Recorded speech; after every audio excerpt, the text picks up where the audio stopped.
두 절 말씀 우리 다 같이 한 목소리로 읽습니다. 여호와께서 사람의 걸음을 정하시고 그의 길을 기뻐하시나니 그는 넘어지나 아주 엎드러지지 아니함은 여호와께서 그의 손으로 붙드심이로다. 아멘. 오늘 본문은 여호와 하나님께서 사람의 걸음을 정하셨다라고 말씀하고 있습니다. 여호와 하나님께서 사람의 걸음을 정하셨다. 이 말씀의 의미가 무엇입니까?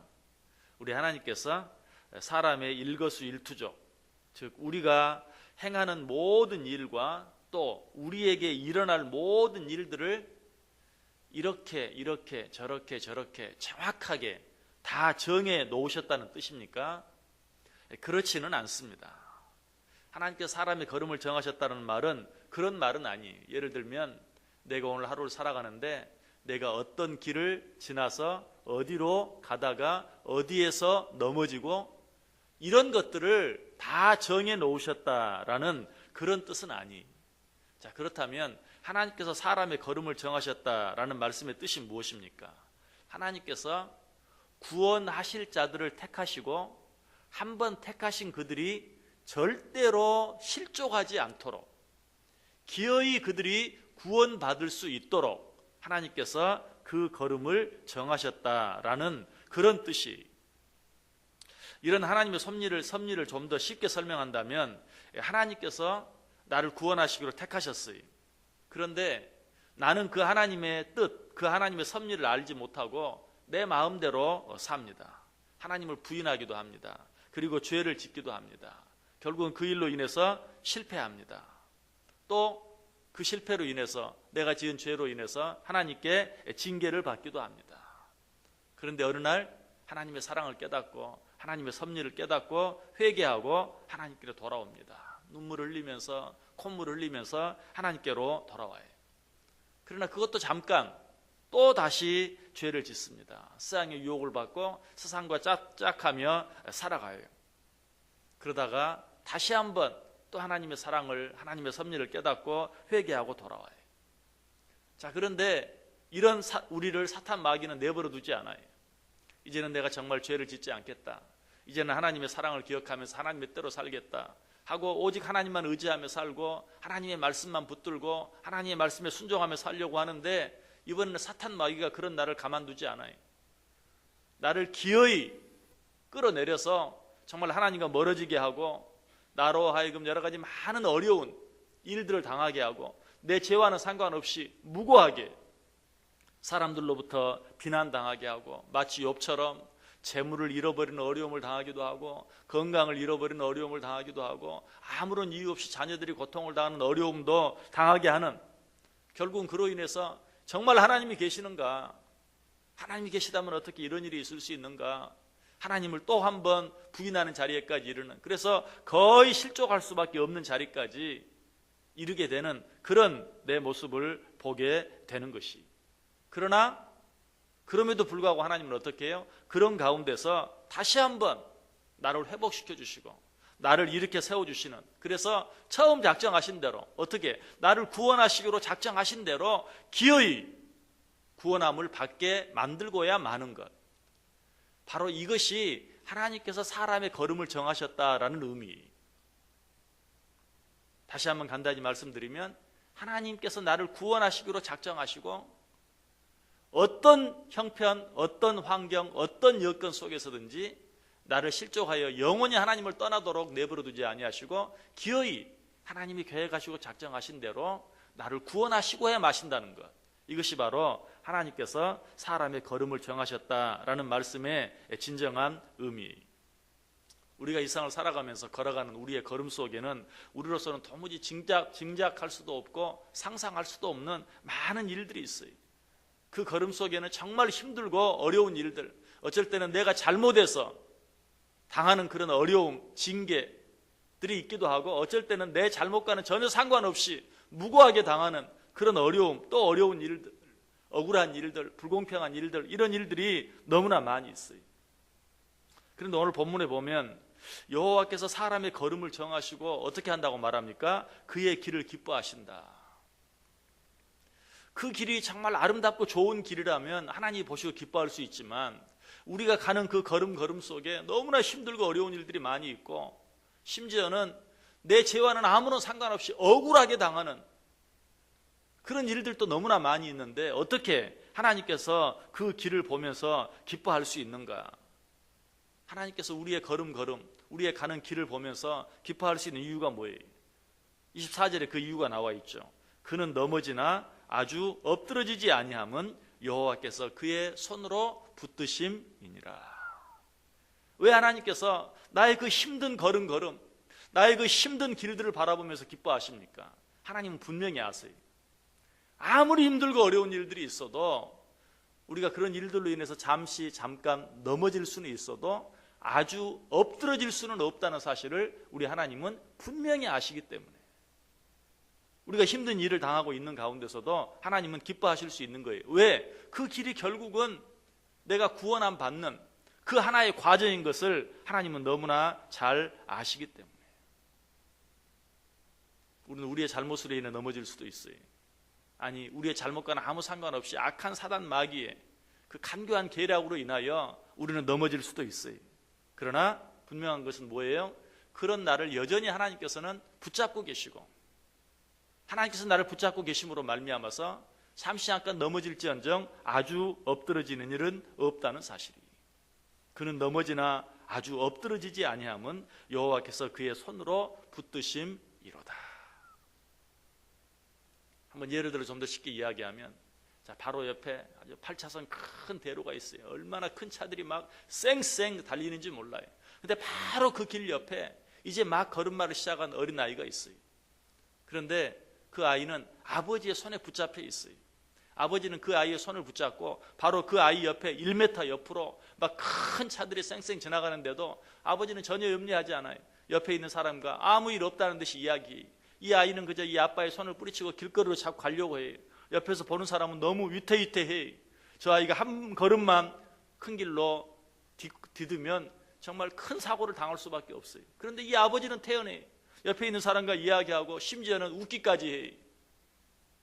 그 아버지가 그렇게 할 수 있는 이유가 무엇입니까? 이 아버지는 이 아이를 손에 잡고 있어요. 이 아이가 아무리 발버둥 쳐도 절대로 저 큰 길가로 내려갈 수 없고 그로 인해서 그 큰 차에 사고를 당하는 일이 없을 것이라는 것을 이 아버지는 알아요. 그래서 절대로 두려워하지 아니하고 어때요? 다른 사람과 이야기하면서 오히려 웃을 수까지 있다는 사실이. 물론 이 아이가 아빠의 손에 붙잡혀 있어도 그냥 그 손에서 벗어나기 위해서 애를 쓰다가 손목을 조금 다치는 일도 있을 수 있어요.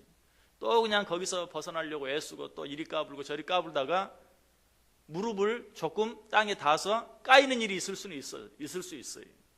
그러나 분명한 것은 뭐예요? 그 아이가 그 아버지의 손을 벗어나서 그 큰 길가로 내려가서 차에 부딪히는 일은 절대로 일어나지 않는다는 사실이. 오늘 24절에 이야기하는 것이 바로 그런 것이 그는 넘어지나 아주 엎드러지지 아니함은 여호와께서 그의 손으로 붙드심이로다. 우리가 이런 가운데 있다는 사실을 믿으십니까? 넘어지는 일은 있을 수 있으나 우리는 아주 엎드러질 수 없는 자예요. 왜? 하나님께서 당신의 그 손으로 우리를 붙들고 계시기 때문에. 이런 사실은 성경에 나타난 모든 인물들을 통해서 우리가 볼 수 있어요. 그런데 그 가운데서도 특별히 야곱과 그 아들 요셉의 일생을 통해서 우리는 이 사실을 너무나 잘 알 수 있어요. 야곱은 아버지 이삭을 속이고 형 에서의 축복을 가로챘죠. 결국 이 사실을 안 에서가 동생 야곱을 죽이려고 합니다. 그래서 야곱은 그 형 에서의 눈을 피해서 한 번도 살아보지 아니한 땅 하란으로 도망쳐서 도망자의 삶을 살게 되죠. 그곳에서 누구를 만납니까? 삼촌 나반을 만나요. 나반으로부터 여러 번 사기를 당합니다. 속임을 당합니다. 심지어는 그 삼촌의 계략으로 인해서 사랑하지도 않았던 여인과 결혼하게 됩니다. 후에 그 사실을 알고 사랑하는 여자와 결혼하기 위해서 또 임금도 받지 못하고 수년 동안을 일해야 하는 그런 일도 당하게 됩니다. 그래서 결국은 어떻게 되죠? 사랑하는 아내를 통해서 요셉이라는 아들을 얻게 돼요. 그런데 이미 야곱은 어때요? 요셉 외에도 사랑하지 않는 여자들을 통해서 11명의 아들들을 낳아요. 10명의 아들들을 낳아요. 그래서 그 아들들 가운데서도 특별히 사랑하는 여자 라헬을 통해서 낳은 요셉을 특별히 사랑하죠. 그러자 다른 아들들이 어때? 시기합니다. 결국은 요셉을 죽이기로 작정하죠. 그래서 야곱의 그 사랑하는 아들, 가장 사랑하는 아들이었던 요셉이 구덩이에 던짐을 당하게 돼요. 죽이려고 던졌지만 마치 상인들이 지나가는 것을 보고 거기서 야곱을 꺼냅니다. 요셉을 꺼냅니다. 그리고 종으로 팔아버리죠. 보디발 장군의 집에 종으로 팔려갔어요. 종살이를 합니다. 그러나 거기서도 성실히 일해서 노력하고 애썼지만 결국은 또 어떻게 됩니까? 그 주인 보디발 장군의 아내의 유혹과 또 강교한 그런 속임수로 인해서, 모략으로 인해서 감옥에 갇히게 돼요. 주인의 아내를 강간하려고 했다는, 겁탈하려고 했다는 죄를 뒤집어쓰고 감옥에 갇히게 돼요. 감옥에서는 또 어떻게 됩니까? 떡 맡은 간원자, 술 맡은 간원자를 만나고 그들의 꿈을 해석해줘서 그 꿈이 들이맞아서 술 맡은 간원장이 복직이 되는, 그때 요셉이 부탁하죠. 제발 밖으로 나가면 나를 좀 기억해달라. 그러나 이 술 맡은 간원장은 또 까맣게 잊어버려요. 요셉은 얼마나 억울했겠어요. 얼마나 배신감을 느꼈겠어요. 그러나 후에 어떤 일이 일어납니까? 애굽의 왕 바로가 꿈을 꾸고 그 꿈으로 인해서 그때서야 술 맡은 간원장이 자기의 꿈을 잘 해석했던 요셉을 생각하고 그를 끌어내어 애굽 왕 바로 앞에 세웁니다. 결국 그 일로 인해서 요셉은 어떻게 되죠? 바로 왕이 꿈을 해석하고 애굽의 총리가 돼요.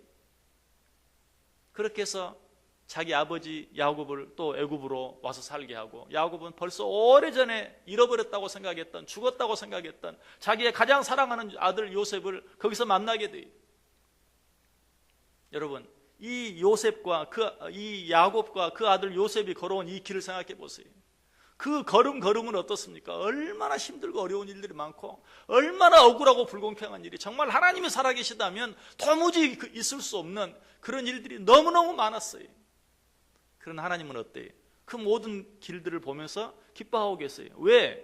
하나님께서 요셉을 애굽의 총리로 세우시고 그런 말미암아 그 가정을 구원하고 그 나라와 민족을 구원하는 일들을 지금 하나님은 이루어 가시기 때문에 그 걸음을 보면서 기뻐하시는 거예요. 오늘 이 말씀이 정확하게 바로 그 이야기. 하나님께서 사람의 걸음을 정하시고 그 길을 기뻐하신다. 왜? 저가 넘어지는 일들이 여러 번 있겠지만 그러나 절대로 아주 엎드러지는 일은 없을 것이기 때문에 하나님이 그를 붙잡고 계시고 결국은 하나님이 처음 계획하셨던 그 일을 이루고야 마실 것이 너무나 분명하기 때문에, 여러분, 우리가 믿음 안에 살아간다는 것은 바로 이 사실을 믿고 살아가는 것이, 하나님 우리를 태초에 택하셨어요. 하나님의 자녀로 택하셨어요. 그러나 우리가 이 세상 걸어가는 길들 속에는 많은 넘어짐이 있을 수 있어요. 야곱이 그러했던 것처럼, 요셉이 그러했던 것처럼 어떻게 야곱에게, 어떻게 요셉에게 그런 일들이 있을 수 있느냐라고 할 만큼 숱하게 많은 어려운 일들이 있을 수 있어요. 그러나 그 모든 일들은 어때요? 하나님이 처음 계획하신, 하나님이 처음 정하신 그 일들을 이루어가는 과정 외에 아무것도 아니라는 사실이. 그래서 하나님께서는 우리의 그 모든 일들을 바라보면서 기뻐하시는 것이. 자, 그렇다면 이 하나님을 믿는 우리는 어떻게 해야 할까요? 우리도 그 하나님을 바라보면서 비록 내 앞에 어떤 일이 일어난다 할지라도 우리의 걸음을 정하시고 그 길을 기뻐하시는 그 하나님, 기어이 그 정하신 일을 이루고야 마시는 그 하나님을 생각하며 우리도 어때야 돼요? 도무지 상상할 수 없고 받아들일 수 없는 너무나 억울하고 불공평한 일이 있다 할지라도 그 하나님으로 인해서 우리도 기뻐할 수 있어야 돼요. 그래서 오늘 시편 37편 시작하면서 4절에 그런 말씀이 있었어요. 또 여호와를 기뻐하라. 그가 내 마음의 소원을 내게 이루어 주시리라. 믿으십니까? 여러분에게 어떤 일이 있습니까? 넘어지고 또 넘어지는, 욥이 당한 것과 같은 그런 어려운 일들이 있습니까? 억울한 일이 있습니까? 불공평한 일이 있습니까? 이해할 수 없고 받아들일 수 없는 일이 있습니까? 그럼에도 불구하고 여호와를 기뻐하라. 그가 내 마음의 소원을 내게 이루어 주시리라. 왜? 하나님이 처음부터 그렇게 작정하셨어요. 하나님이 그런 계획을 가지시고 우리를 택하셨어요.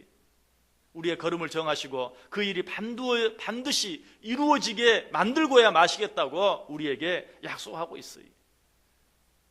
우리도 이 하나님을 생각하면서 항상 기뻐할 수 있어야 돼요. 감사할 수 있어야 돼요. 하나님께서 우리의 길을 기뻐하신다는 것은 우리의 모든 길을 친히 인도해 주셔서 당신이 계획하신 그 목적지에 우리를 갖다 놓고야 말겠다는 뜻이. 시편 107편 7절에 말합니다. 또 바른 길로 인도하사 거주할 성읍에 이르게 하셨도다. 여러분, 하나님께서 우리를 인도하여서 하나님이 작정하신 우리가 영원토록 거주할 성읍에 우리를 인도해 주신다. 여러분, 이 말씀의 의미가 뭡니까? 하나님께서 계획하신 그 뜻을 반드시 이루고야 마시겠다. 그러나 그 과정 가운데 절대로 넘어지는 일이 없을 것이다 라는 그런 뜻은 아니. 수없이 넘어질 것이다. 그러나 하나님께서는 기어이 우리를 위해 예비하시고 우리를 위해 작정하신 그 거주할 성읍에 우리를 인도해 드리고야 마실 것이다 라고 약속하고 있어요. 넘어지나 아주 엎드러지지 아니하는. 그래서 고린도후서 4장 8절 9절에서 사도 바울도 말하죠. 우리가 사방으로 우겨싸움을 당하여도 쌓이지 아니하며 답답한 일을 당하여도 낙심하지 아니하며 박해를 받아도 버림받지 아니하며 거꾸로 리뜸을 당하여도 망하지 아니한다. 자, 그렇다면 우리가 넘어졌을 때 우리가 마땅히 취해야 할 태도는 뭘까요? 세상 사람들이 하는 말이 있어요. 넘어진 김에 쉬어간다. 믿음을 가진 사람은 그런 여유가 있어야 돼요. 넘어지긴 해도 우리는 그것 때문에 망하지 않아요. 혹시 넘어지는 일이 있습니까? 넘어진 김에 쉬어간다 라는 말처럼 넘어진 김에 우리 하나님 더 바라보고 하나님 의지하고 하나님께 찬송하고 하나님께 한 번 더 기도하고 또 쉬기도 하면서 살아갈 수 있는 마음. 하나님을 알지 못하는 자들도 넘어진 김에 쉬어간다 라고 말하면서 힘을 내는데, 하나님을 믿는 우리의 걸음걸음을 인도하시는, 우리의 걸음을 정하시고 그 길을 기뻐하시는, 반드시 하나님의 작정하신 그곳에 우리를 옮겨놓고야 마시는 그 하나님을 믿으면서 넘어졌다고 실패하고 낙심하고 좌절하고 원망하고 불평하면 그건 말이 되지 않아요. 하나님 우리에게 말해요. 네가 넘어질지라도 절대로 아주 엎드러지지는 아니할 것이다. 내가 내 손으로 너를 붙들고 있다. 그렇다면 어때요? 넘어졌을 때도 웃을 수 있는 것이, 까진 무릎을 보면서도 기뻐하고 감사할 수 있는 것이, 왜? 그 과정도 하나님이 작정하신 그 목표에 나를 옮겨놓는 그런 과정 가운데 하나이기 때문에 그래요. 우리는 하나님의 손에 붙잡힌 바 된 자들이, 그 하나님의 손에서 우리를 빼앗아 갈 자가 아무도 없다고 성경은 말해요. 요한복음 10장 29절에 말하죠. 그들을 주신 내 아버지는 만물보다 크심에 아무도 아버지의 손에서 빼앗을 수 없느니라. 우리를 괴롭히려고 하죠. 우리를 하나님에게서 떼어놓으려고 하죠. 그러나 그 하나님의 전능하신 손, 그 하나님의 능하신 손, 그 하나님의 의로운 오른손에서 우리를 빼앗아 갈 자가 없다는 사실이. 어쩌면 설교 시간에 할 말은 아닐지 모르지만 또 세상 사람들이 하는 말 가운데 부처님 손바닥 아니다. 그런데 어때요? 우리는 부처님 손바닥 안이 아니라 정말 하나님의 손바닥 안에 있는 거예요. 하나님의 손 안에 있는 것이, 그 하나님의 손 안에서 우리를 빼앗아갈 자가 아무도 없어요. 그러므로 우리에게 어떤 일이 일어나든지 우리는 염려할 필요가 없어요. 두려워할 필요가 없어요. 우리의 걸음을 정하시고 그 길을 기뻐하시는 하나님 생각하면서 우리도 그 하나님 기뻐하면서 감사하면서 찬송하면서 살면 되는 것이, 그러다 보면 어느 날 하나님이 나를 위해 계획하신, 나를 처음 택하실 때 작정하셨던 그 거주할 성읍, 영원한 그 성읍에 내가 도달해 있는 것을 보게 된다는 사실이. 오늘 하루도 이 하나님 기억하면서 이 하나님 안에서 어떤 일들 때문에도 염려하지 아니하고 어떤 일들 때문에도 두려워하지 아니하고 오직 기뻐하면서 감사하면서 찬송하며 살아갈 수 있는 자 여러분 꼭 될 수 있기를, 그런 복된 한 날 꼭 될 수 있기를 주님의 이름으로 간절히 축원합니다. 기도하겠습니다.